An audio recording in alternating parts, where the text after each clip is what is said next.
The night started quiet. Pizza in the oven, controller in my hand, nothing unusual. Samantha said she was going to her dad's place around 7.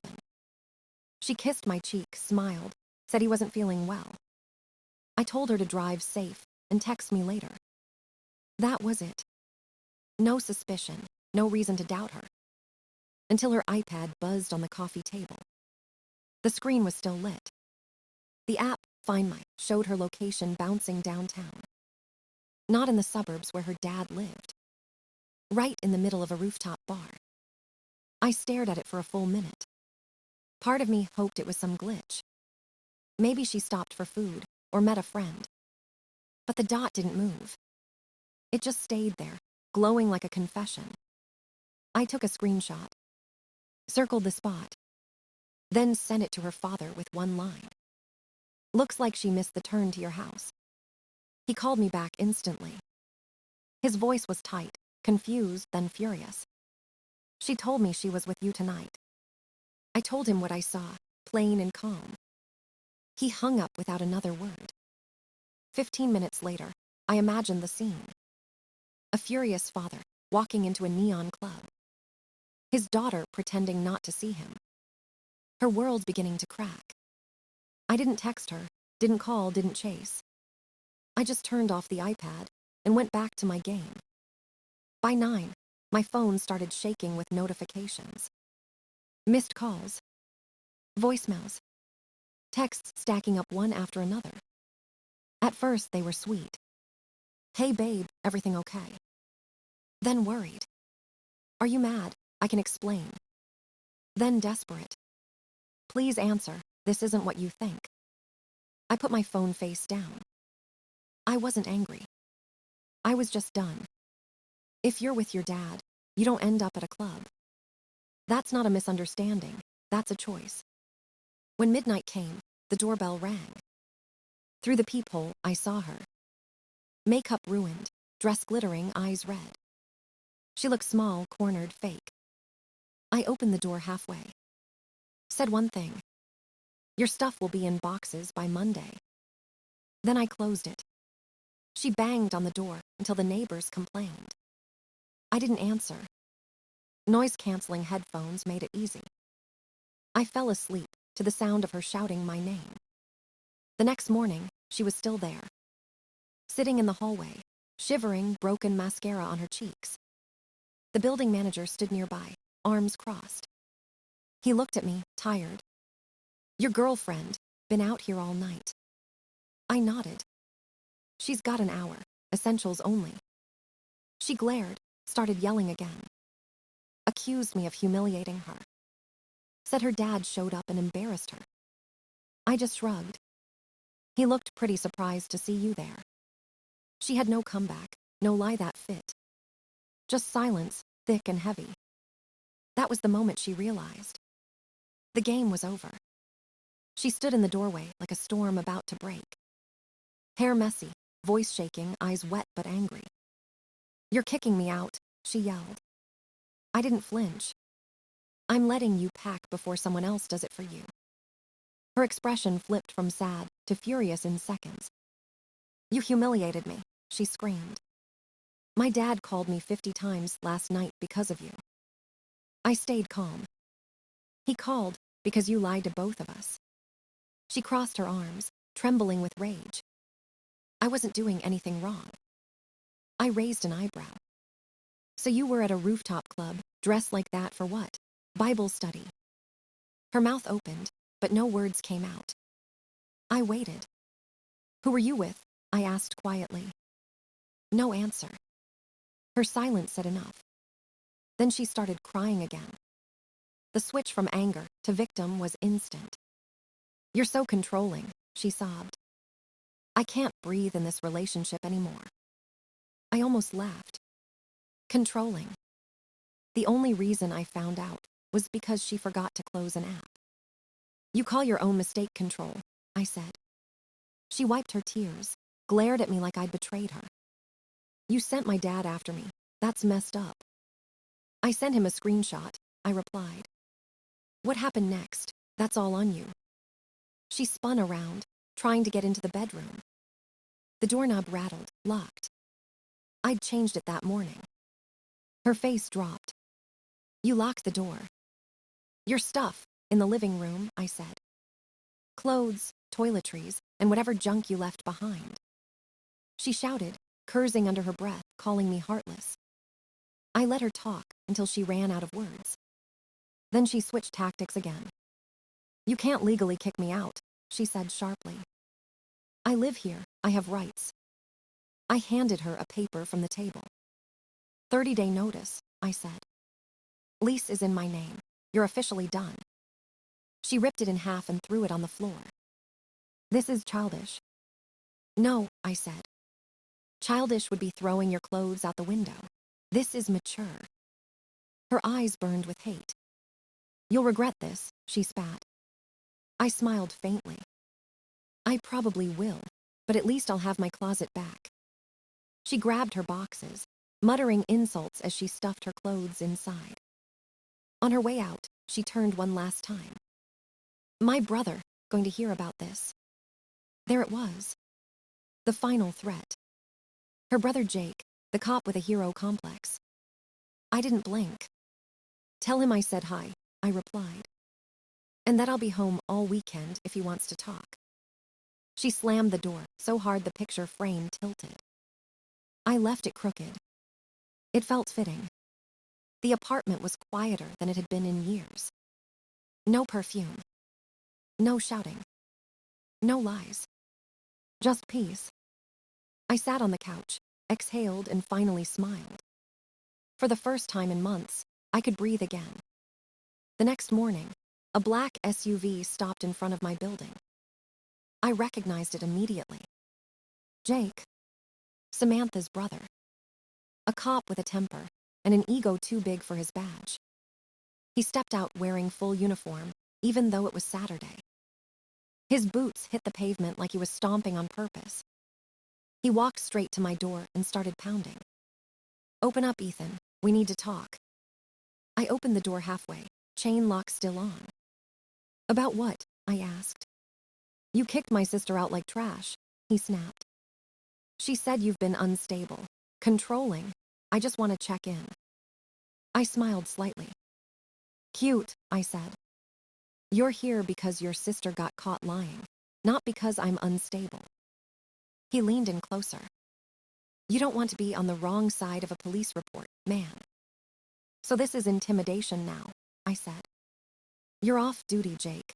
Take the badge off before you threaten me. He held it up like a trophy. I'm still a cop. Yeah, I replied, and I'm still recording. I raised my phone. Screen lit. Red dot blinking. His face changed immediately. That flicker of realization when someone knows they've crossed a line. You really want to do this, he said quietly. I'm already doing it, I replied.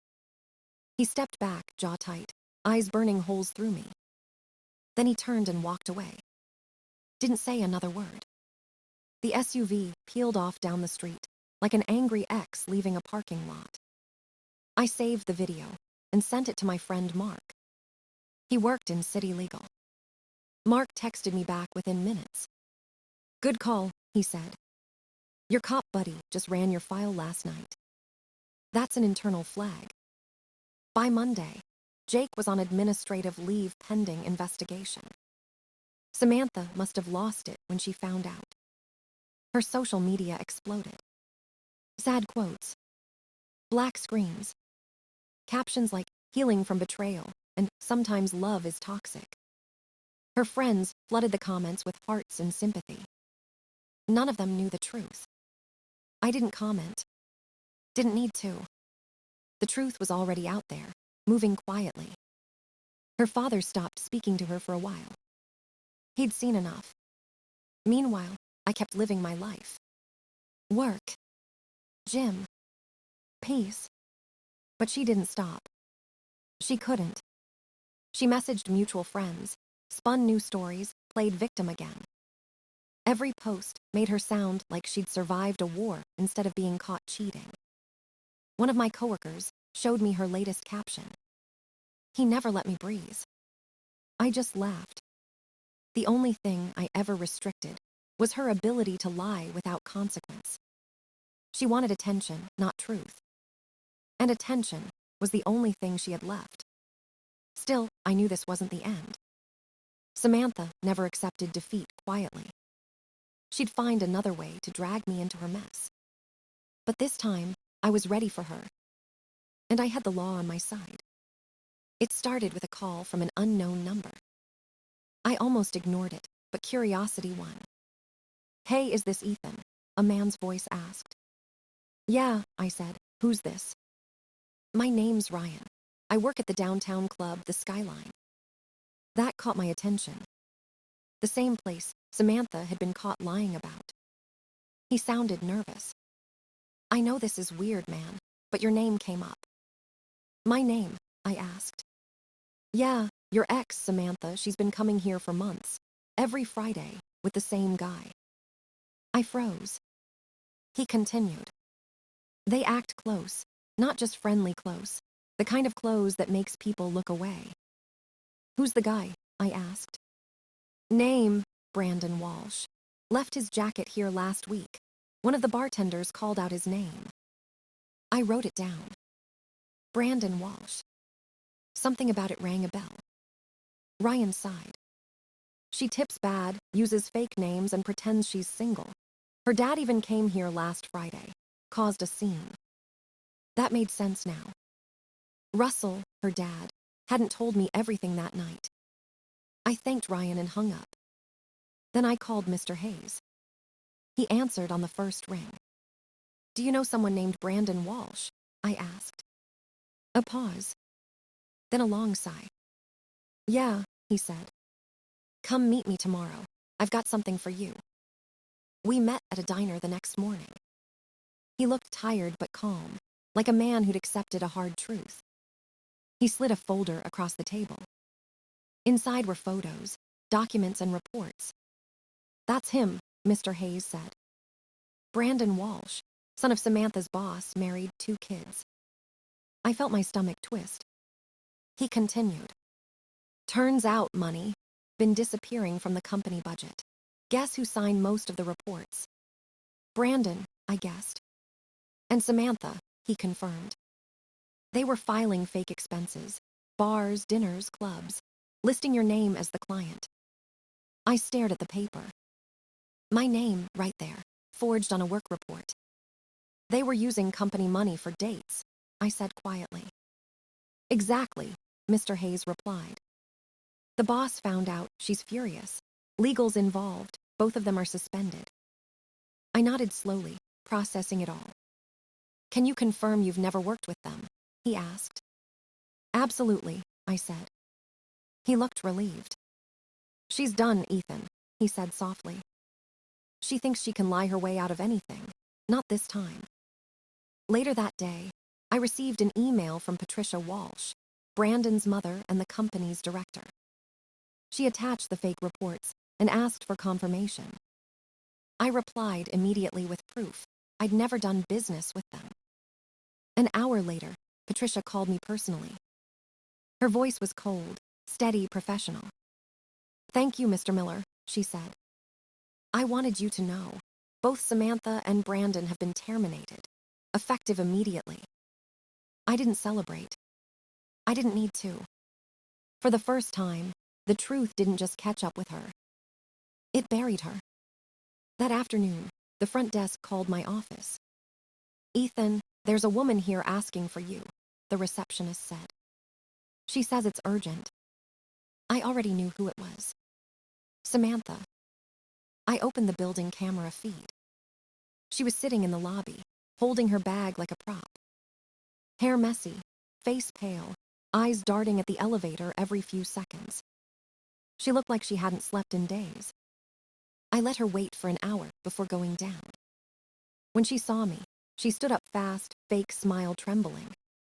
"Ethan, please, can we talk?" I stopped a few feet away. "I think we've talked enough." Her voice cracked. "They fired me. Everything's falling apart. You don't understand." I stayed silent. Then came the tears, then anger, then back to pleading. If you tell Patricia we were together during those dinners, maybe they'll drop it. That one made me laugh under my breath. You really think lying more will save you? She bit her lip, shaking. This isn't fair. You ruined me. No, I said. You did that yourself. Security stepped closer, waiting for my cue. I nodded. They escorted her out. She screamed something I didn't catch before the doors closed. The next morning, she tried again. Different tactic this time.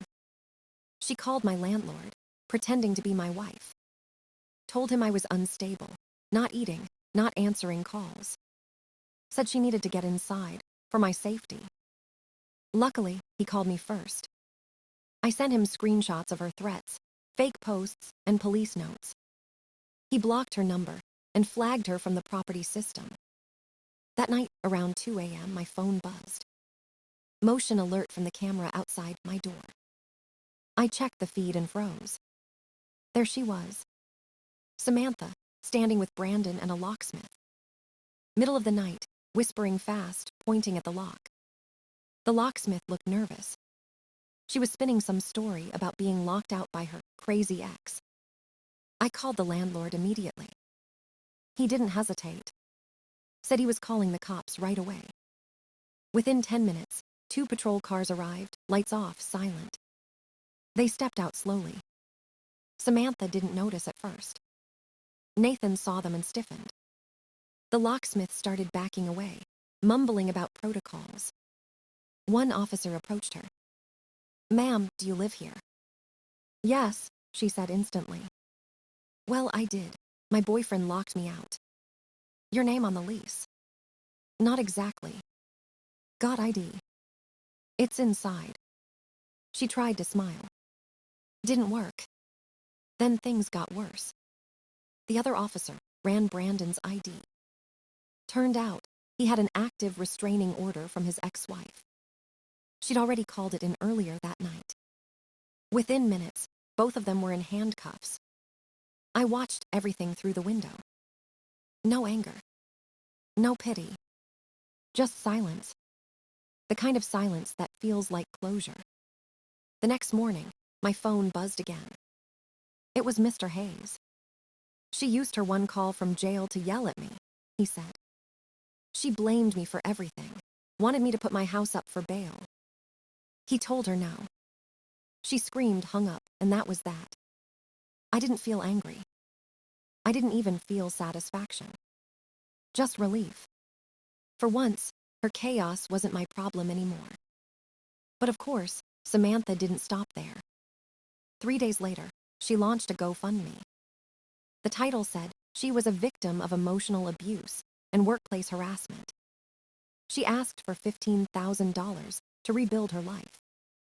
The photo showed her looking miserable and fragile. The caption was full of dramatic buzzwords: gaslighting, trauma, survival. Within hours, her friends commented hearts and prayers. I watched out of curiosity. The campaign hit $45. Then it froze there for 5 straight days. Every cent came from Brandon. After that, she deleted the page. I guess even sympathy has limits when the truth catches up. Her father started telling people what really happened. He didn't yell or rant. Just facts. She lied, she stole, she forged. I'm done covering for her. Word spread fast. Her fake narrative collapsed. Friends stopped calling. The same people who once wrote, "You deserve better," vanished. The few who stayed got pushed away when she begged for money. She moved in with her aunt for a while. Didn't last long. Her aunt kicked her out after 2 weeks for borrowing the car without permission. Samantha ended up in a tiny studio above a vape shop. No car. No job. No one left to lie to. Brandon didn't fare much better. His wife dragged him back to court over the restraining order. He lost shared custody and now works part-time retail. 2 liars, finally facing the quiet they spent years avoiding. Meanwhile, my life felt lighter than ever. I repainted the apartment, threw away everything she'd touched. Bought a new couch, new sheets, even a new coffee mug. It wasn't about revenge. It was about peace. Work got better too. My boss noticed how focused I'd become. Promoted me without even asking for details. Said, whatever you went through, it made you sharper. I just smiled. One evening, I checked the mail and saw an envelope from Mr. Hayes. Inside was a Christmas card. A photo of him and his new girlfriend smiling beside a huge turkey. Underneath, a handwritten note read, "Bet she didn't see this coming." I laughed quietly. No bitterness. No anger. Just the calm that comes when the storm finally ends. Samantha thought she could twist every truth, dodge every consequence. But some fires burn themselves out. And some people learn too late that honesty was the only thing that could have saved them. She wasn't one of them. And I was finally free. I stood on the balcony that night, city lights flickering below. The air felt cleaner somehow. No noise, no lies, no tension. Just quiet. For 3 years, I thought love meant forgiving everything. Now I know it means protecting your peace. Samantha became a story people whispered about. The girl who tried to lie her way through every consequence. The woman who blamed everyone but herself. I didn't need to destroy her reputation. She did that on her own. Sometimes karma doesn't roar. Sometimes it just waits, patient and silent, watching people collapse under the weight of their own choices. Mr. Hayes still sends me holiday cards. Each one shorter, happier, lighter. I keep them all in a drawer, reminders of how far I've come. It's strange how healing can sound like silence. Like an empty apartment that finally feels like home. I poured myself a drink, looked out at the skyline, and smiled. Not because I won, but because I survived. Because the truth, in the end, didn't need me to fight for it. It fought for itself.